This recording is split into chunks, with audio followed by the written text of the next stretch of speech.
being here today. Thank you, Matt, and the whole RCN team for putting this amazing conference together. And thank you to the Power Engineers team for organizing this pitch event. So first of all, who here drives a Tesla? Any hands? How many Tesla drivers here? Normally I do this in the Bay Area, so there's a lot of Tesla drivers back. Okay, what about coffee drinkers?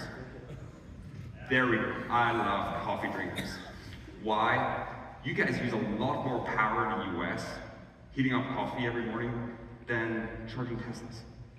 But that's changing. Our grid today is facing one of the fastest growth changes ever seen before. But when you turn on your coffee maker in the morning, you don't think about where that power comes from. The 200 million distribution poles across the US, another 200 million in Canada, that carry this power. These poles, look on the street, they're old, 50, 60, 70 years old. And they're crumbling. Leaning over, touching trees, it's a problem. And how do we figure out which ones we want to work on? How do we figure out how to improve them? You take a measuring stick and you figure out how high they are. And then you take a piece of paper and spend 8 hours making notes. On the right, what you see is a San Diego Gas Electric survey report, as built of a transmission tower that took 8 hours for a licensed land surveyor to do last quarter. We can do better. Last I checked is 2024. At Looq, what we've developed is a fundamental hardware-enabled software technology. It all starts with the Q-Cam. The Q-Cam is a camera-only system. No LiDAR. Put those LiDARs far away from you. We believe in computer vision. These cameras go out and capture the imagery as you walk around. Plug in the system, hit start, and you walk. It takes an average of 45 seconds to about a minute to capture one power pole and a line adjacent to it. Orbit the pole, walk the line, orbit the pole, walk the line. An average of 250 poles per day for a single field technician. And out of it comes engineering-grade, survey-grade 3D data. And you may ask, who cares about survey-grade data? Don't we just want a simple set of measurements or things? Well, survey-grade data is important because engineering companies carry the liability of building things correctly. And that is where Looq differentiates. Looq is certified to be able to guarantee the quality so that any measurement you take is better than 100th of a foot. And globally georeferenced with its survey-grade GPS is better than 10th of a foot, right? And then the automatic AI that we've built in the cloud will take all those images, gather it together, and allow you to take geometric measurements across all of your assets. Is it clearances between transmission lines, distribution lines? Is it figuring out how close the line is to the tree? The diameter of the pole, because you need to figure out how big the pole is so that you can run structural analysis on it. And what's nice about that is that our AI will actually also figure out what is in the sea. It'll differentiate the line from vegetation, and on top of that, figure out all the attachment points. And this is where the real magic happens. Extracting all the engineering assets you need to be able to figure out whether this pole is structurally sound, whether it's going to fail with high wind, and whether you need to replace it. So altogether, we've built this very powerful technology stack. Fundamental, computer vision, capture very quickly, push it to the cloud, reconstruct it, have this digital twin to then go into engineering softwares, GIS, etc. We service survey companies and EPCs. They have engineering crews, field crews, linemen, walking the lines on a daily basis, right? And we know when they have a contract saying, hey, by the way, power engineers, you have a contract where you need to collect 100,000 poles for this utility. Well, we can help them improve their project margins. 14, 15%, 48% is out. That is our story here. But that is not the story where it ends from Looq. Looq is building the data mesh to be able to inform where in the future do we need to go. And that is the utilities that care about that. How do we use the information that we've gathered at large scale to do the work on the projects, but to be able to answer the bigger picture problems? And you may ask, how do drones solve this problem? Right there, everywhere.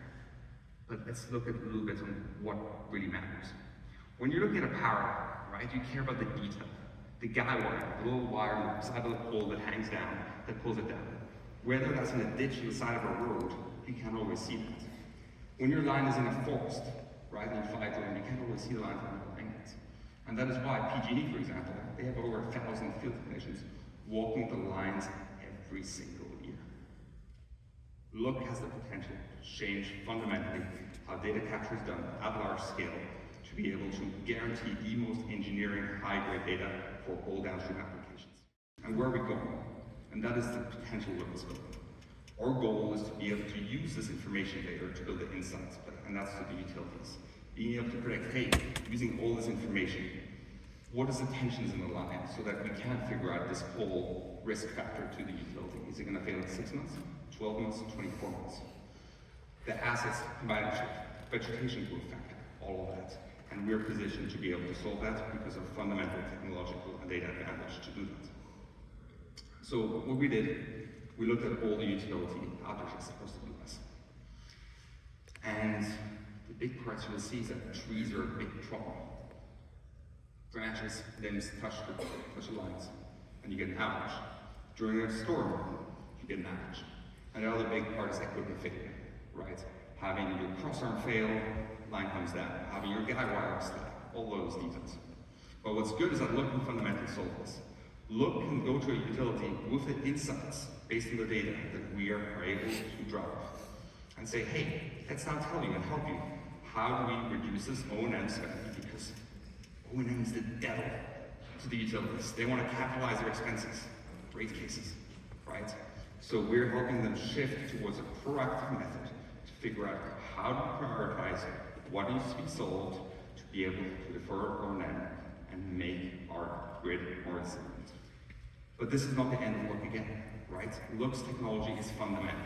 Our tech is used for anything certain. Is it transportation? Is it oil and gas? Is it real estate, right? It is a fundamental way of capturing 3D data that is accurate and scalable. You may ask, why are cameras so much better than LiDAR? Well, it's because of your cell phones. Your cell phones have been driving the cost of pixels down and processing them, right? And that's the fundamental principle we're relying on. Same as Tesla, right? Our camera system will do over 100 million points per second. The best LiDAR system out there is about 500,000 to 1 million points per second. We're fundamentally changing how we can capture geospatial data at scale. So can you clarify, when you say survey grade and engineering grade accuracy, can you be more specific? Because I got to follow. Absolutely. So when a licensed land surveyor, a PLS certified surveyor, goes out and stamps the data set saying, hey, this data is survey grade, they carry the liability to ensure that the data set is geometrically consistent to the specification around the data. Generally in the US, that is considered about 1/10 of a foot, global positioning, where on earth it is, and then relative distance measurements about 100th of a foot. Certain cases, you want to be tidal drawings, like 88 ramps and stuff like that. But generally speaking, that is survey grade.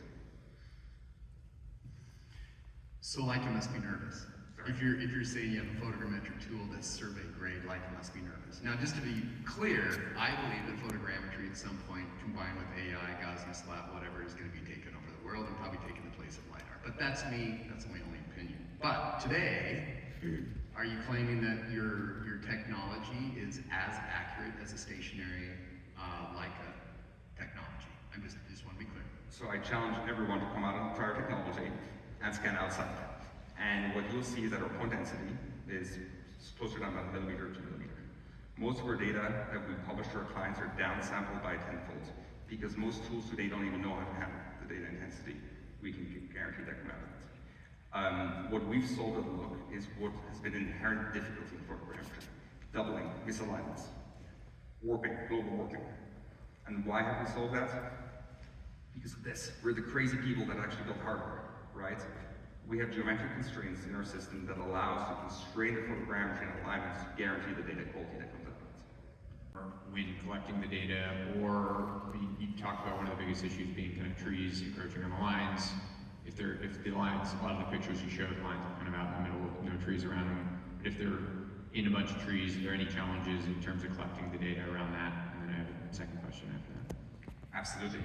I mean, certain lines are in backyards. It's a huge thing. And what we've seen a lot of engineering firms trying to capture backyard data or lines and canyons and all of that. And guess what happens? They go hike out there and they collect the data because if you need to figure out what was there, you go to collect the data, right? You cannot always buzz a drone down to eye level to figure out the pull tab or the guide wire stick effect, right? And that detail matters.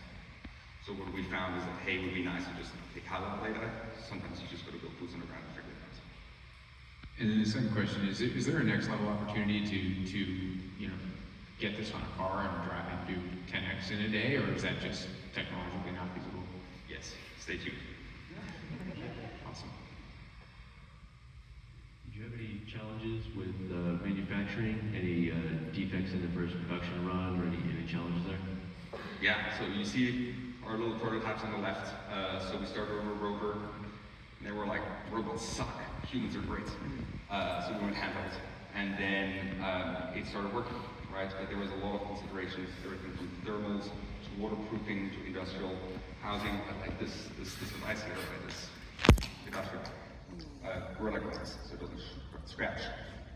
Very easy phone mount that you put on, right? So we really thought through the product and iterated about 12 times to get us to what is today for production needs. By the way, great use.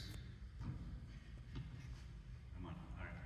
Great use of the quad lock system. I know that phone mount. I have a pretty basic question for you. Does it work indoors, and how well?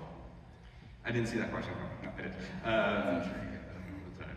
We are very focused from a business perspective and a technology perspective to serve a great vertical to begin with, and that's exterior, right?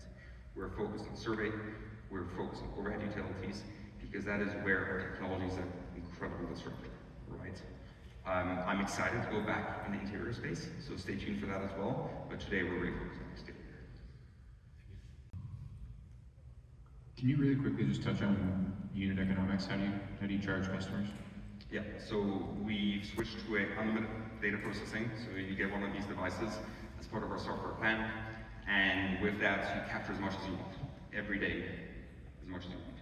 And the data goes to the cloud, or processes it, and that's what our costs are, is the cloud processing.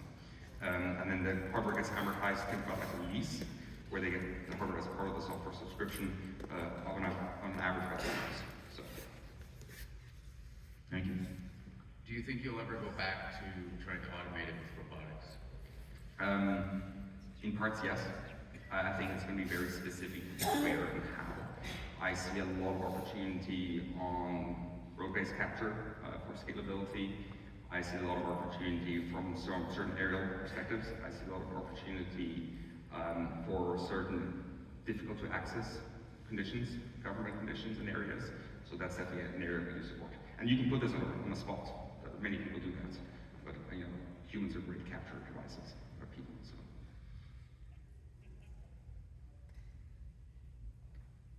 Awesome. Any other questions? One more. Last one. All right, I gotta ask. I know you have a GPS unit on top of that.